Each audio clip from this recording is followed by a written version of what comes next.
What's up, party people? This is Jude Snowboarder from Facebook, Jude's Junk, Facebook shop, YouTube channel, and we're helping to moderate the group comic book collecting, buy, sell, trade, and based on the settings, we're getting a lot of new members every week, and that's great. And you can see that most of the rules are set up to keep scammers or bots out, or whatever the fake little things that are putting naked ads and help wanted signs and whatnot on there.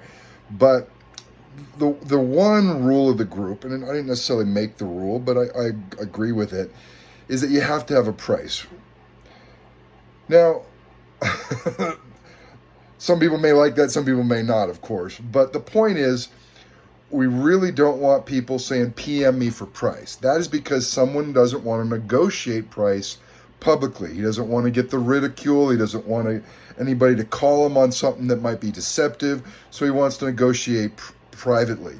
There's nothing wrong with negotiating privately, but you got to start with the price. Buyers that go into a comic book store don't want to look through a bunch of comics with no prices on them. Buyers that go into a grocery store don't want to go look at fruit with another bunch of prices on it and have to walk up to the counter saying, hey, how much are these mangoes? Oh, they're too much. Let me walk them back. We'll just keep moving on. So having prices on there is kind of a basic requirement of every real retail store. And there are reasons why different types of suppliers don't want to say what the price is. Maybe they have no idea what the price is and they're trying to do an open-ended auction, take a bunch of bids. We don't allow that. We think open-ended auctions are not fair. So we don't allow open-ended auction. If you want to do a closed-ended auction with a time that you're going to close it, that's fine. And then you have to sell it for whatever the max bid is on there. But an open-ended auction where you can take five, six different bids from everybody, and if you like it, great, and if not, you tell them to pound sand and you walk away with the book. That kind of open-ended auction is not something we want in the group, and buyers don't like to be played like that. So the rule is basically because buyers don't want to have to spend a lot of wasted time just to find out what the price is. Now, we might waste time finding out the condition and the pictures and the estimated grade and the shipping method and blah, blah, blah. But as far as price, you can always say OBO. It says right there in the rules, or best offer, or whatever. So come up with a price. We want people to do some of their own research. We understand there's real collectors that don't have an idea what their comic books are worth. So we're not going to make a rule that you can't say, help me price these comic books. But that's just another scam technique for a lot of people who end up being stores who know damn well how to price. And they're like, oh, I don't know. I just inherited this from my uncle's cousin's father. And are they worth anything? And then a bunch of people respond. So you get the bumps and you go to the top of the list. And then someone says, well, I'll offer you 20. And the guy selling it says, no, I know it's worth 32 because there's 16 ads on eBay and GPA says this.